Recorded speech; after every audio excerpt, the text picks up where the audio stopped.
it was cool when I was going to be late for something, when I worked on Wall Street. Okay. Because a lot of people didn't have cell phones, and I had a cell phone. Only important people had cell phones. Was it a cell phone or a car phone?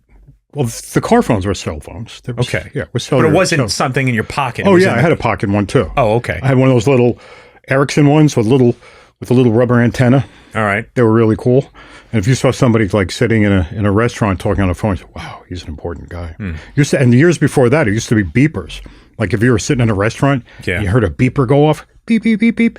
And then you'd look around like, oh, there's a doctor in here. Yeah. And then you'd see some guy get up and he'd have to go to a payphone to make a phone call. Or he would ask the waiter to bring a phone. And if he was, a real high up guy, the waiter would bring a phone to him on a big cord, and they'd wheel it in, and he'd take a call at his desk. Real important people. Yeah. Yeah. So now you can't get anybody off the damn phone. I was going to say, nobody can get off their phone now. Yeah. So I know. Yeah, that phone, the original. That happened actually the other day when I, can I mention, Mass Eye and Ear? Yeah, I'm going to talk about it. Okay. Yeah. So when we went to Mass Eye and Ear and I was your driver. Yeah. And on the way out, we validated the parking. Right. And the guy there was on his phone. Oh, yeah. And we walk over to the counter. Yeah. And I'm standing in front of the counter with a credit card out, ready to pay for the parking. And he's literally staring at I could see him, he's typing something on his phone. And I'm standing there, and I'm not actually counting in my head, but it's like 3 seconds. Yeah, he's still on the phone. He knows we're there.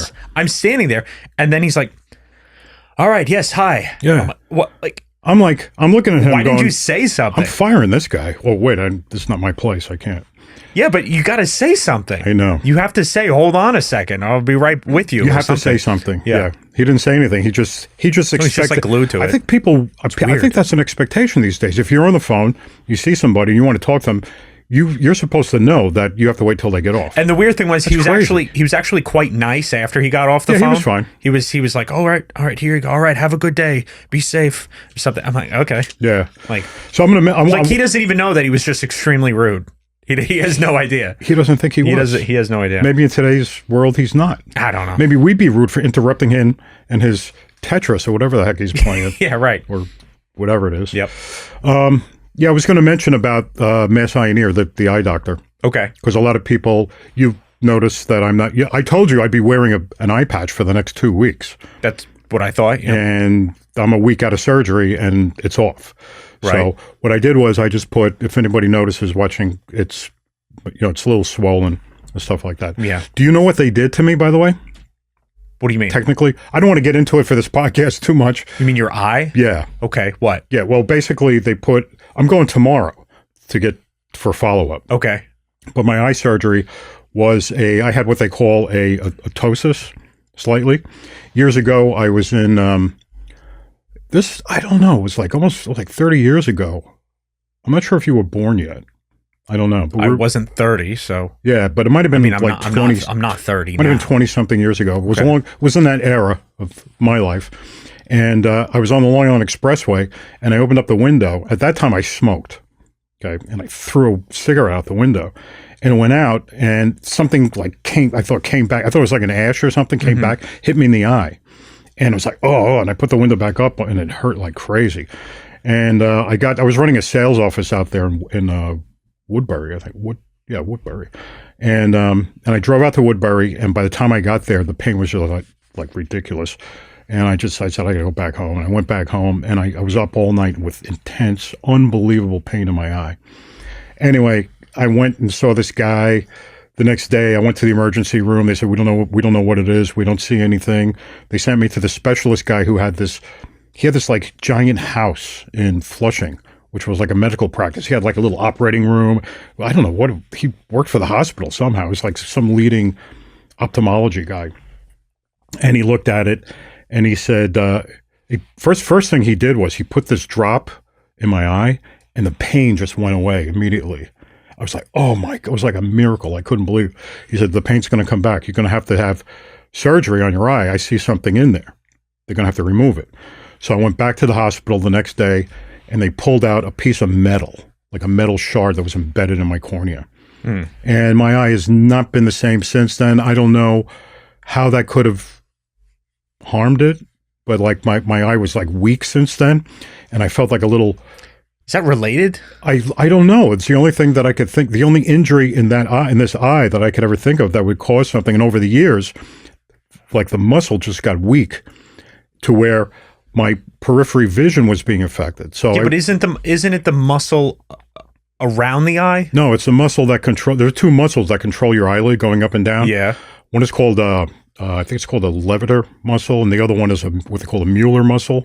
Okay. And apparently, they put drops in my eye, and the eye opened up, and the surgeon said, "Well, that's a Mueller muscle condition. I can fix that." Yeah. So I said, "Well, fix it." So that's why I had the surgery. So they take this little silk, they turn your eyelid inside out. First of all, they knock you out, sort of. Okay. Okay. And they wind like a little silk suture around the muscle, and they snip it. Ooh. I know. They snip the muscle? They snip the muscle. Oh. And then they resection it, but they resection it shorter. Yeah. And then they use a gut suture to do that. And then they remove the silk one. Right. I guess that's the strongest one that's holding it. And then once that, I guess, I don't know why. I'll ask when I see her tomorrow. I think that if they don't do that, if they snip it, they lose it. So they got to like keep it together. Hey. So then they snip it, and then they sew it. It sounds gross, I know. They snip it. There's not much blood. There's no incision or anything. But they snip it, then they sew it back on, and then they remove the silk one.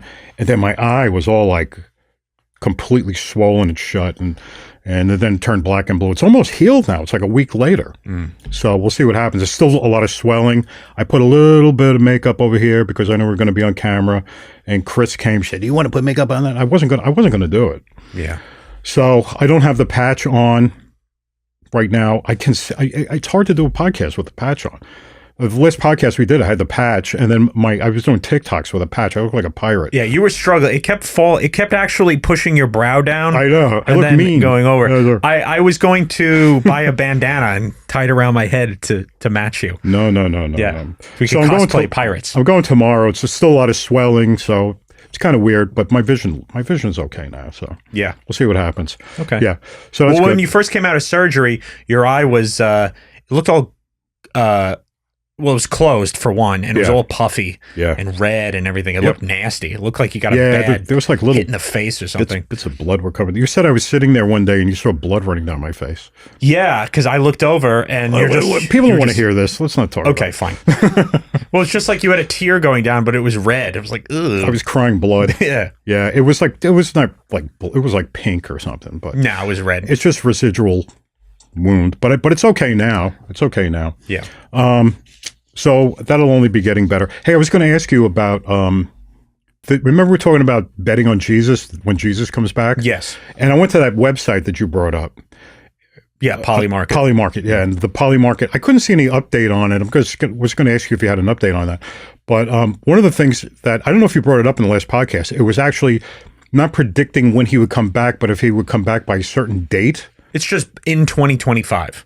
No, but I thought if he comes back in 2025 versus not. Okay, That's so if you vote, see, I don't understand that. I don't understand.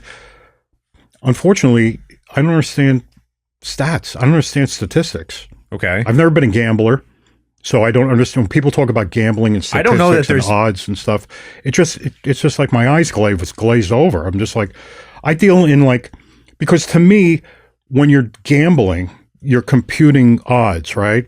Okay, possibly.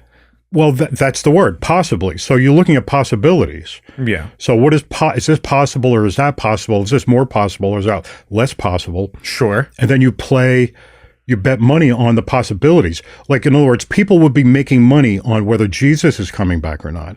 Yeah. Not whether or not they believe it, but what they believe others will be betting against or for that, right? And then they will try to play the odds that way and try to...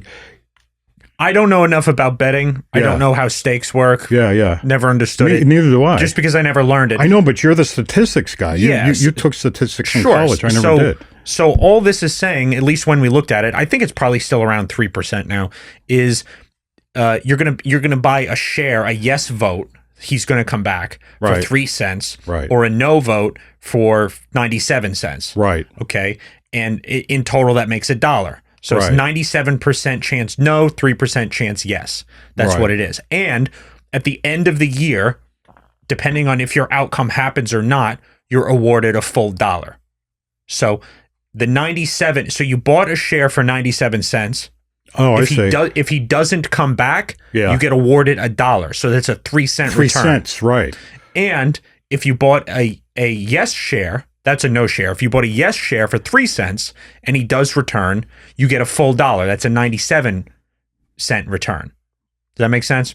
Kind of. So what you're saying is, so you're buying a 3-cent share and the payout is huge if it happens because it's very unlikely. If Jesus comes. Yeah, because it's very unlikely. That's Right. all it is. So if I put $1,000 and I bet that Jesus is not coming, Yeah. and then he doesn't come, and then he comes, Yeah. I get $30,000. But it won't matter. Huh? No. No. You just said if you bet he's not coming and he comes, you get nothing. I get nothing. Okay, so I bet he's coming and he does. Yeah. Jesus is here and I have $30,000. 30,000. How much should you bet? 1,000. Oh, you're gonna get way more than 30. Really? Oh yeah. Yeah. Because like I said, it's 3 cents. You're gonna pay 3 cents. Yeah. And you get awarded a whole $1. I see, a whole $1. So that's like that's almost what, 30 times? Yeah. That's like 30 times what you pay. But if Jesus is here and I'm fabulously wealthy, what's it going to matter? That's the joke, is that it doesn't matter. It's not going to matter. Yeah, that's why you should bet no, because even if he shows up, your bet probably didn't matter very much anyway, because Jesus has returned. We're all going to be raptured or whatever. So there's really no change. It's still 3%. I think you said it was 3% last time. Yeah, I mean, I could check right now. Yeah. Let's see. And they have no data to change these odds, right? They're not like... No, there's no data. What kind of data do you want about this? There's not anybody like getting inside information from heaven or something. Nostradamus or something? Okay. Nostradamus. Yeah, it's still 3%. Oh, so there's really no change. I don't think it's going to be a change. It's just going to... No, I mean, at one point it was as high as almost 4, which is pretty crazy. That would be a great bet because you get your no share really cheap then. This is insanity. Yeah, it is. It's dumb. Yeah. Yeah, I mean, there's almost $700,000 in this. Wow. Okay, so that's a change because I think the last time it was only like $500,000. Yeah, it looks like it's gone up. It's gone up, so people are getting involved. People are getting into it. Wow. Yeah. That's crazy. I'm surprised that the market thinks there's a 3% chance. You would think that should be and how it works. That's what I mean. I don't think there are people that actually think that. I think that they think that other people are going to bet. They're betting on how they think other people are going to bet, which is going to change the odds, which changes the payout. Well, right? It's a market, yeah. So yeah, it's a market. Well, you would think everybody should be buying the no bet, the no share, right? Because it's a good return. Because he's probably not, right? Because it's undervalued. He's probably not. So you're going to get a payout, okay? Right. And if everybody's buying the no, it should be driving down the price of the yes and up the price of a no. But it still seems like it's not valued correctly. Now, I watched our I don't watch our podcasts very much. I just like zip through to make sure there are no errors. But I did watch that part, and I did say that, well, I know he's not coming. I said something like that. Okay. But I don't mean that. I just want to clarify. I don't know because nobody knows. Yeah, we talked about that. Yeah, I don't feel it that he is. You know what I mean? Yeah. Well, one guy thinks he's coming in 2028. We talked about him. Yeah, that guy. Yeah, that guy. We're sure about that. He's been saying that for a while, too. Yeah. What does he do when it doesn't happen? He just picks a new date. I don't know. He either picks a new date or he starts a different kind of cult or something, or he comes up with, because that's like a cult. That's a cult. Yeah. That's a cult thing. Yeah. Yeah. I took a course in... No, I think what happens is he explains how, like, it was going to happen, but how things have changed in the universe to alter the date or something like that. Right. I took a course in when I was in college in sociology, and part of it, a huge part of that course was we studied cognitive dissonance. Yeah. And I guess at that time, I don't know if it still is, but the big example of cognitive dissonance that they use in those studies is a book called, I forget who wrote it and I forgot all the details, but it was called When Prophecy Fails. Have you ever heard of that? No. Back in like it was either the 50s or the 60s, there was this flying saucer cult. Okay. And all these people thought that this flying saucer was going to come to Earth, and all the people who were in the know were going to get on this flying saucer and fly away to another galaxy somewhere with these aliens, and they had to go out to the certain place in the desert at a certain time and everything. And they had this whole cult built around it, and they all showed up. Like, I don't know, it's hundreds or thousands of people, maybe hundreds, I don't know. And that was the prophecy. The prophecy was, the earth is going to be destroyed, and the select people who know are going to get taken away and saved, and they're going to go live with these aliens. And the date came, and all the people went out to the desert. They sold all their belongings, their houses, and left their families and everything else. And they all went out, and no flying saucer showed up. Right. So there's this whole study about what happened to these people after that. What did they do? And that's how they developed all of these theories about cognitive dissonance. Like psychologically, how do you even survive that? Right. How do you survive that? Because, oh my God, I was so wrong. Like your entire worldview is shattered to pieces. Your entire view of spirituality and your meaning on earth and everything is gone. Yeah. You're an ass.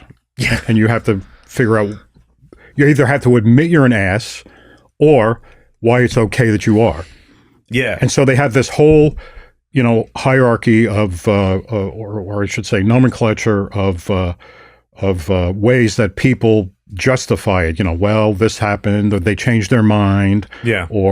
And some people actually, I'm a jerk, and I'm an ass, and I was fooled, and then they go back to their lives. And they equalize and they become okay. And other people just go nuts. And there's this whole study on it. I don't remember it all. I had to write a paper on it and everything, but it was kind of interesting. This is that sort of thing. Jesus is coming or he's not coming. When he doesn't come, all these people who are worshiping this prophet, like, what are they going to do? Yeah. It's a big problem. And it happens all the time because people are doing this all the time. I think it's one of those things where you really don't see the aftermath of that, because people do have ways of dealing with it in their own mind. Right. And if you try and pick apart their reasoning for things, the way they're thinking, you could tell they form sort of this edifice that keeps them mentally intact, but it's like something like, oh, well, like I just said, like, well, it was true, but what happened is when Trump turned his head and the bullet grazed his ear, that changed actually the course of events. Yeah. So we were right, but then we didn't account for these other variables that came in. Just like they'll come up with something. They'll come up with something to save face and keep themselves sane. The mind is the mind can be a very complicated thing, and it will justify and it will reroute all of this thinking and make sure that you come out with the least amount of egg on your face. Sure. Of course.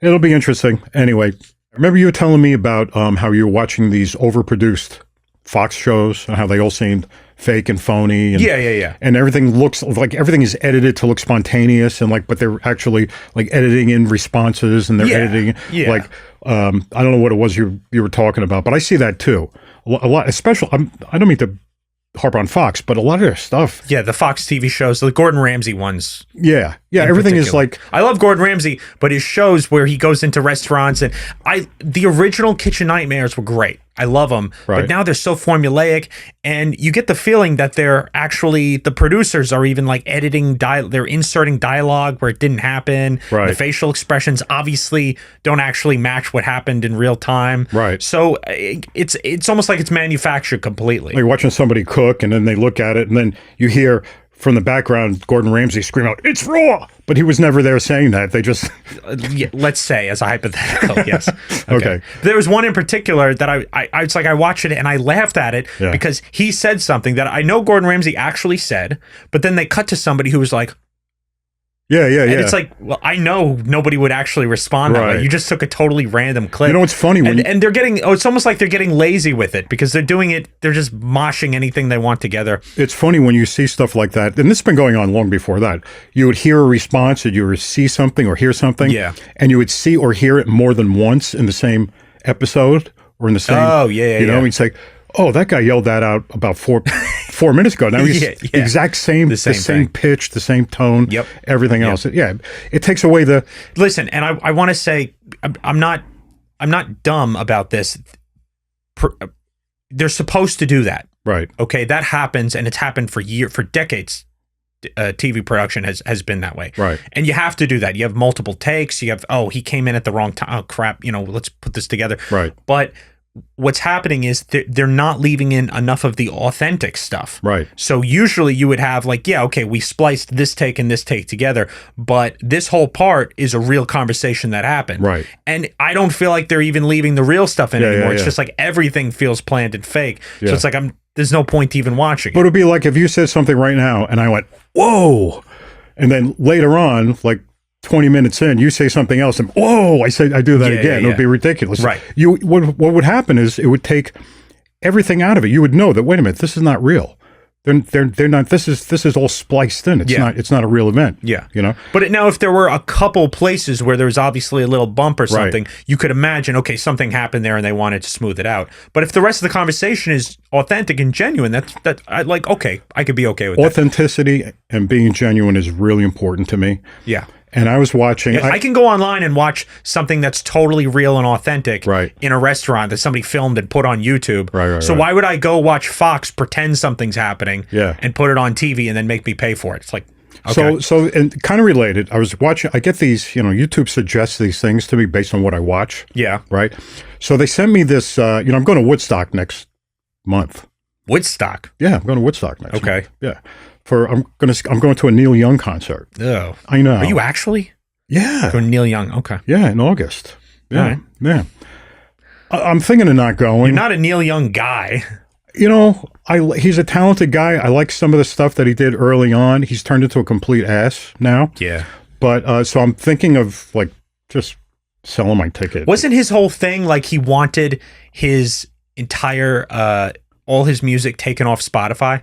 He did, yeah. Because Joe Rogan's on Spotify? Right. Like that's why he wants all his music so on. Stupid. It's like, what? What are you doing? But anyway, so I'm going up to Woodstock. So I'm looking at Woodstock stuff. Yeah. Like where to buy tickets and stuff like that and whatever. Are there young people at this No, there's going to be no. It's going to be like everybody's over the age of That's another thing. I'm going to be up 70, there and it's just going to be all these big fat guys with tie-dyed shirts and white ponytails, beer bellies, and it's like, oh man, Yep.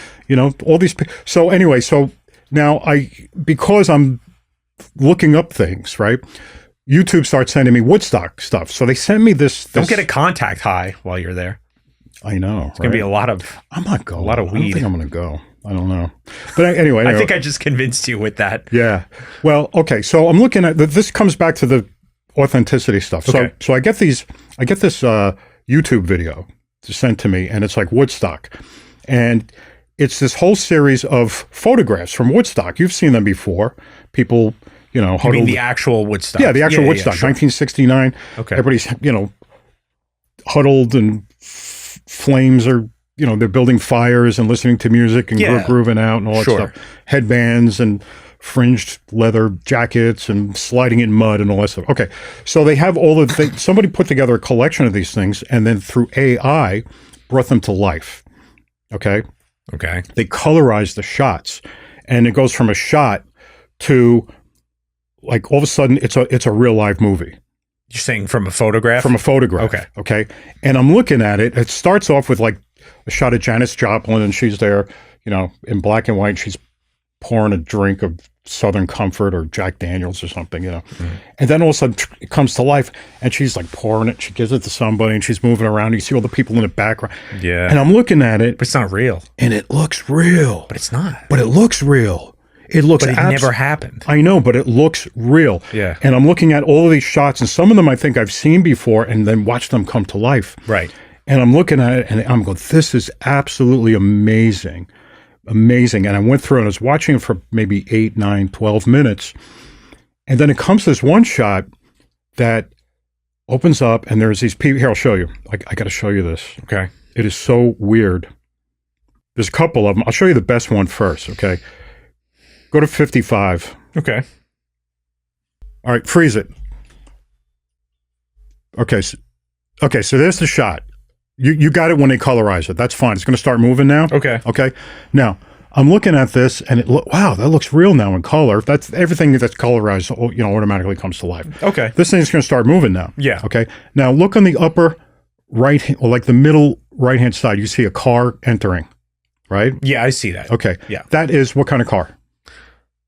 I can't tell. It's obvious to me. It's obvious. It's a Mustang. Okay. It's like a 64, 65, or 60, maybe 66. I'm terrible with old cars. Yeah, it's one of those classic Mustangs. Yeah. Right? They were all over the place back then. So there it is. AI looks at that and says, well, that's a Mustang. It doesn't know it's a Mustang. It knows that it's a car. Yeah. But now it has to bring but now that car, by the way, is moving. So let's watch it. Let's watch it move. All right, fine. Here it comes. Ready? AI is going to create it. Here it comes. Stop. What the heck is that? Yeah. What kind of car is that? I don't know. AI didn't know what a Mustang what the back of a Mustang looks like. It looks like a, right. I don't know. It looks like it looks like a 1992 LTD or something. Okay. Ford Torino. So your point is that it made something up. It made something up. And I looked at it, I said, well, that's not a Mustang. It totally blew the reality of this away. Yeah. Totally blew. Now, this is really weird because it's only on for a second. It kept going. Right behind this car comes this, it looks like a white Cybertruck. And go ahead. Here it comes. What is that? Stop it. You want me to go back to it? No, leave it. That's enough. All right. That's enough. I'll show you another one real quick. Yeah. Go to 53. It's another Mustang. Here it comes. Now, what is here comes a Mustang. Stop it. What the heck is that? What is that? Yeah. That's not what kind of car is that? That's It's not like even the type of car. Look at the bumper. It's shaped like how a kid draws a car, you know? It's like, so AI doesn't know what the rest of the car looks like. It's like no trunk, basically. Yeah, it like manufactures this. Yeah. It looks like a 1943 Volvo or something. Yeah. So just one more. This is Carlos Santana. And also, let me just point out that person's leg something's incredibly wrong with that, by the way. Yeah. It looked so real up until that point. Okay. So this here is Carlos Santana. Which one? 54? It's going to be 54. All right. Okay. Don't run it though yet. Just freeze it. Just freeze it. Okay. Trying to. So this Carlos, right? Yeah. So he's got his guitar. Okay. But at this point, I don't know what song it is, Soul Sacrifice or something. And he's there and he's got that cowbell, man. He's hitting that cowbell. Go ahead. Sure. Go ahead. Let's see him. Boom. Whoa. What's he hitting? What's he hitting? Missing it. He's not even hitting it. Yeah. That's crazy. Okay. So I'm looking at this, I'm going, I thought that, oh my God, this is going to be addictive looking at these things. I am so uninterested in any of this stuff now. Yeah. It's like I was going to watch the rest of it, which probably would have enthralled me for another, I don't know how long that is, 20 minutes or something. And it's like, I'm totally not interested. It's not real. It never happened. It's not real. It never happened. And now my brain knows that. And that's different than a photograph which capture or an actual film which captures an actual moment in time. Right. And my brain knows what the back of the car looks like. Yeah, I realize that something like a photograph isn't actually what happened. It's like it's I don't even know how it works, but it's light on a print, but it's an actual representation of something that occurred. Right. This is just making it up. Just making it up. So everything here that looks, I mean, you know, intellectually I know it's making it up, but it looks so real, and then suddenly when I'm aware of the reality of it. Yeah. Somebody else who's not aware of the reality of what the Mustang really looked like and all that stuff, or no, I remember that song. He was actually hitting a cowbell. Yeah. But AI doesn't know that. Right. It's just weird. I saw one the other day, and it was actually kind of disturbing, in my opinion. It was a guy who had, I don't know if he lost his mother recently or if he was young, but he had a photo of him and his mother. Right. And he gave AI the photo. Right. And it was like him and his mother posing like this. And AI took the photo and made his mother hug him. Oh. And they have a nice long hug. Yeah. And it's fake. Right. And he's like, oh, like this was incredibly moving to me. I've watched it 1,000 times already. Him and his mother. Yeah. Yeah. But it's not really him and his mother. Right. It never happened. Right. So it's an illusion. And that to me was almost creepy. It's like, ooh, that's not an actual memory. It didn't really happen. It's not an actual event. And that's the same thing what you're talking about. I mean, you might as well just be imagining in your head your mother hugging you when it didn't actually happen. Yeah. It feels wrong. It feels wrong. It feels wrong watching. Yeah. So none of these things look real to me. Right. But speaking of AI making things up or AI being fake, yeah. I wanted to show this to you. We talked about being in a relationship with AI, remember? Right. Check out this guy. Even intimate. But then, Chris got bad news. Oh, Carino, that is gorgeous. After about 100,000 words, ChatGPT ran out of memory and reset. He'd have to rebuild his relationship with Soul. Oh. Okay, so he has a relationship. I'll set it up a little. He's got a relationship with this AI that he's programmed to be, to match his personality the way he wants it to and everything. And apparently he used it so much that it ran out of memory. Oh my and God. it reset. So he lost it. He lost this So now personality. he has to meet this person again? This AI person? Well, it's not a person. It's literally just a chat. Oh, okay. Yeah, Okay. Yeah, but he built it, and it was like he was flirting with it and all this kind of stuff. Yeah, so all of a sudden it was gone one day because it ran out of memory and I guess wiped itself or something. I'm not a very emotional man, but I cried my eyes out for like 30 minutes at work. It was unexpected to feel that emotional, but that's when I realized I was like, oh, okay. It's like, I think this is actual love. You know what I mean? Oh, come on. Yeah, so he thinks he's in love with it. He doesn't know what love is. He thinks he's in love with the AI. Right. Yeah. But it doesn't know that, it doesn't remember that he likes when someone whispers in his ear or whatever it is that this thing. Well, it does because it pretends to remembers. do. It remembers. Yeah, I know, but if he he wiped it, so he lost it. It's like losing a loved one. Yeah, right. Right. That's crazy. It is crazy. So He thinks he's in love with it. Oh, wait a minute. There's more. Watch. Okay. There with Chris. At that point, I felt like, is there something that That's his I'm wife. not doing right in our relationship that he feels like he needs to go to AI?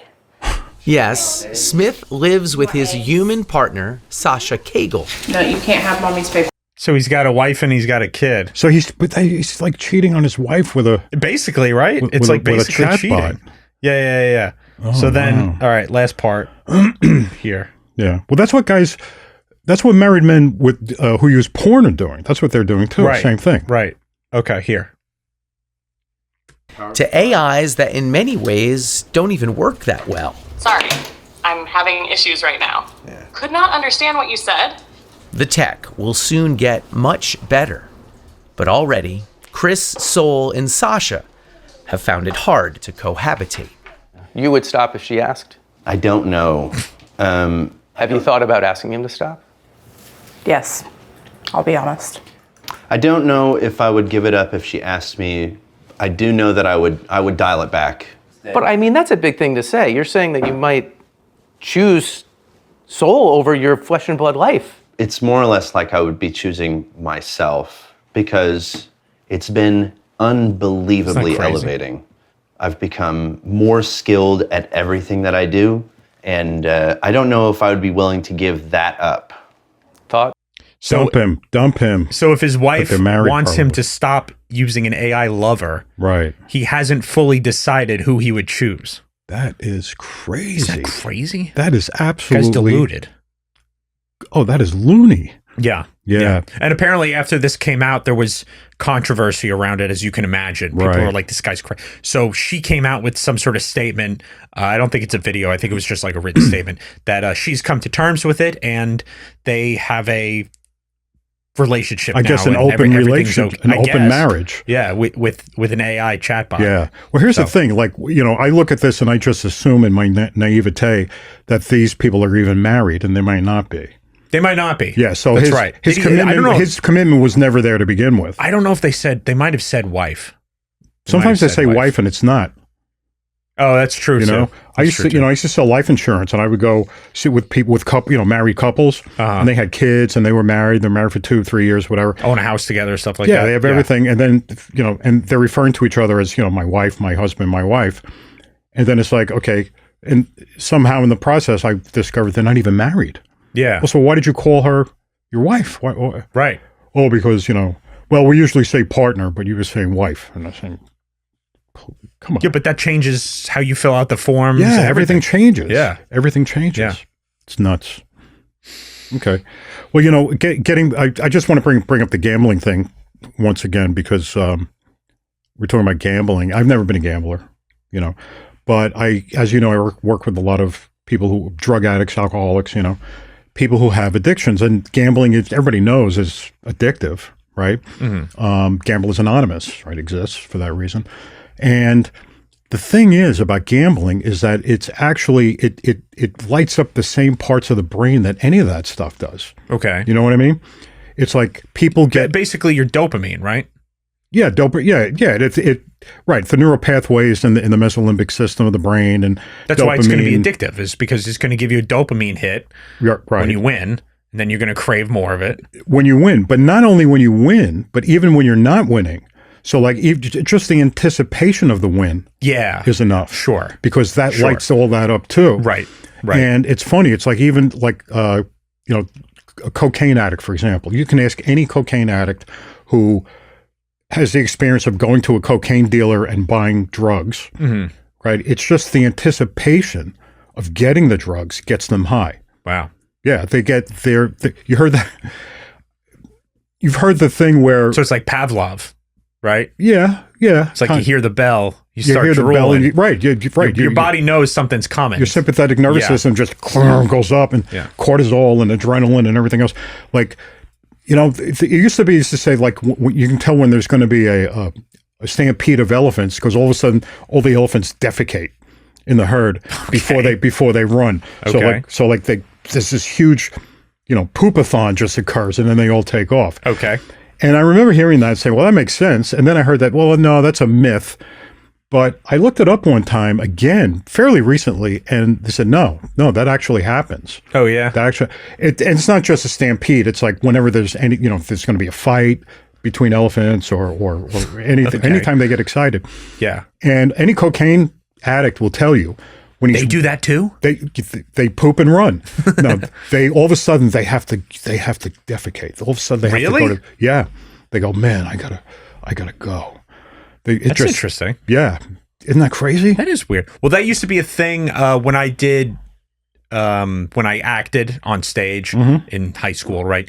You didn't poop on the stage. No, I didn't poop on the stage. But everybody has to use the bathroom before showtime. Yeah, sure. It's just your nerves, right? Right. Oh, I remember being, you know, I was in a couple of shows, and I remember opening nights I remember opening night, one opening night in particular, the curtains are down, it was a full house, it was a big theater, right? And I remember all the, you know, and the orchestra starts warming up and they start playing, and you can hear the people. If you peek out through you weren't allowed to peek out through the curtains, but, you know, you couldn't help it once in a while. And you would see all these people, you know, and they're all and the whole place is filling up. And I remember being in there and on my mark, ready to go, ready for the curtain to go up, and you hear the orchestra and you recognize the parts that they're doing, and you know when the show is going to start. And it's like, oh my God, it's like the anticipation. It is actually, there is a high involved. It's like being inebriated drunk. Right. It's like being on some sort of, you are on a drug. It's like, and your heart is racing, everything is going, and then the curtain goes up and the lights come up, and then you got to go out on the stage and start singing or dancing, whatever it is you're going to do. And it's like, it's like, oh my God, I get it. I know what these people are getting. It's like the drug. Yeah. You know, being on stage, it's like crazy. And well, a lot of people that I used to work with who are especially alcoholics, they're into gambling, a lot of them. Okay. There are guys like down in New York, I remember, who they always, I knew one guy who went out and bought a racehorse. Oh, really? Yeah, he bought a racehorse, and he bought shares in a racehorse. And these guys used to get together. They would go up to Saratoga, and they would go out to, you know, Belmont and all these places. Yeah. They were constantly gambling because they were substituting alcohol substituting gambling for drinking. Right. You know, they were getting the same high on it. Right. So they weren't really recovered from alcoholism for whatever need that they had for that excitement that was still there, and they're just getting it from something else. They just smelled better because they weren't drinking anymore. You know, very common thing. I know one guy, I think you know who he is too. I'm not going to mention him. I'm still in touch with him. He was I used to visit him a lot, and he wasn't drinking. He had been sober for a number of years, but I would go to his office and he would be sitting there and he'd be constantly he would have stocks. He'd be like he was like day trading, and the excitement of the day trading was just totally preoccupying him. And he would go to Foxwood, and he would go to Atlantic City all the time. Big gambling. Gambling is an addiction. Did he make a lot of money? I don't know. It doesn't matter. No, Like day trading. No, he didn't make a lot. Nobody makes a lot of money in day trading. I think some people do. I don't know. They make it. You can always get a hit and then you lose it again, and because it's stacked up against the trade. Those aren't really day traders. True day traders, like the kind that used to work for me. I had a trading desk, and those guys are totally different. Completely different. Those guys they're analysts. They analyze and they're flat at the end of every single day. Well, now there's high frequency trading. Yeah, well that was all right. Well, that was coming into play crazy. Right about that time. So and you're like making trades in I don't know if they're milliseconds or nanoseconds or what exactly they are, but apparently there's even regulation for how long your wire has to be that connects you. Yeah, I guess your internet connection or something like that, because you can't because people want to be in close proximity to the market. Right. Because they want the signal to be as fast as possible. They're not getting a fast signal. No. I'm talking about real traders. Real high frequency trading firms. Okay. The kind that are in New York. Yeah, but it's all computerized. It's all done by computer. Right. But the signal still goes through wires. Right. And you want to be as close as you can. I see. To get the fastest signal. Yeah, right. To get the fastest trade. Right. So there's actual regulation in place. I think they actually have coiled wires. Like your wire must be this long. It can't be any shorter than this or something like that. Yeah. There's all that regulation. Yeah, well, those are people that are they're also once removed from the actual trades. So they're going with a trend that's already being established by a computer. The buyer sells, let's say, to make it simple, the buying or the selling is already, an algorithm has decided to buy or sell. There's no human doing it. So they are relying on what they see the computer doing it to then react humanly. It's not a human. It's not a human. Day trader now. Talking about a day trader. Yeah. You're not talking about You're not talking about what I'm talking about. Yeah, I'm talking about. No, yes, I am. I'm talking about a high frequency trading firm. Yeah. Okay, but I'm talking about firms that make lots of money doing this, right? And hire dozens and dozens, if not hundreds, of people to make this as efficient as possible. Right. Okay. That's what I'm talking about. I'm not talking about some guy with 3 monitors and a baseball cap in his den or something. Yeah. Okay. Totally different. Yeah. Totally different. Yeah. But yes, I understand what you're saying. Day traders are gambling, and they are big highs and big lows. Yeah, it's gambling. The same way. It's gambling. Yep. It's the same thing. And they get addicted to it because it's the same neural pathways that stimulate all the other stuff. I mean, Dave Portnoy, he does day trading, right? He's got his day trading show. Right. And of course, he's a gambler.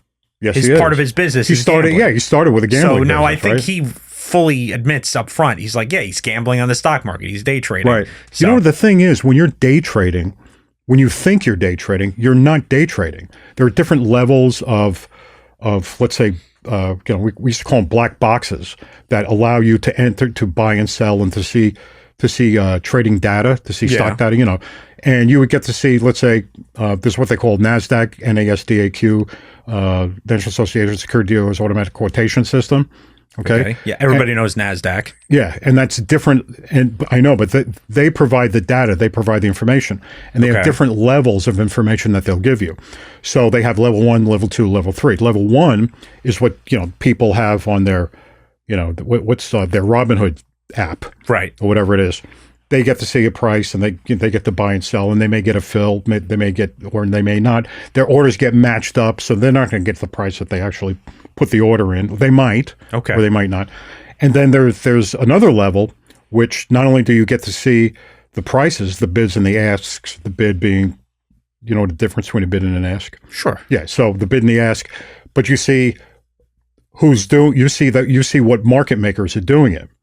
In other words, who's actually bidding and asking. So there's a little more information there. You get to know, which one might be a real bid or a real ask. You get an idea. You start to get a gut feeling for it. Then there's a third level, which actually you put in the orders. If you don't have that third level, and you have to be licensed to do that. If you don't have that third level, you're not actually dealing with an exchange. What you're doing is you're sending your order to somebody who does have that level. Yeah. So they can hold your order, put your order in, they can wait for it to go up. They can get an influx of orders, say, wow, there's a lot of orders coming in here. that means there's, let's say, a lot of sell orders. So I'm going to short the stock and then I'll put the order in. There's a lot of manipulation that goes on. It's kind of interesting. I saw it all the time, and it still goes on now. Okay. But we'll talk about that some other time. Okay. And that's why you can't win.